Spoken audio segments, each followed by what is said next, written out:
I like the idea, but it doesn't seem to work. Hi everybody, my name is Greg Crable. Welcome to my daily podcast, Something I Learned Yesterday, where I take one issue from the world of publishing and try to explain it in about 3 or 4 minutes. I've noticed that the subject of micropayments tends to annoy people in the publishing industry. I'm wondering why. Here are some options. Number one, we've heard this old story for decades and it never seems to work. Stop beating a dead horse. Number two, the ad-supported model requires no work on the customer side, even though they hate the ads. The subscription model requires some work on the customer side, but it's understandable. The micropayment ecosystem is confusing. Until there's a universal, simple standard that everybody understands, it won't catch on. And number three, micropayment means macro hassle for very little return. You have to fuss with all kinds of little details to get a dime. I'm not saying these criticisms are fair.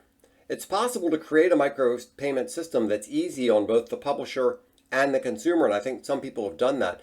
But perception is more important than reality in some cases. Another psychological barrier seems to be that no big media brand has made it work. You know, the New York Times sells subscriptions and doesn't use micropayments.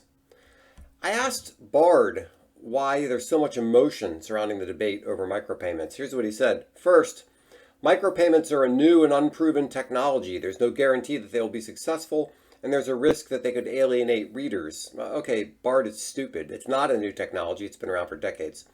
Second, Bard continues, micropayments challenge the status quo. The current system of free content supported by ads is very convenient for readers, and it's difficult to change. Well, okay, there's some justice to that, but thank you, Google, for supporting your own revenue model.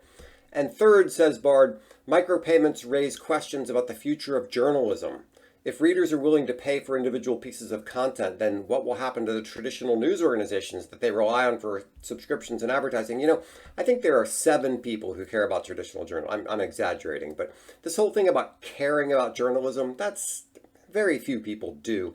And also, independent journalists, like on Substack, they use subscriptions, not micropayments. So here's the thing.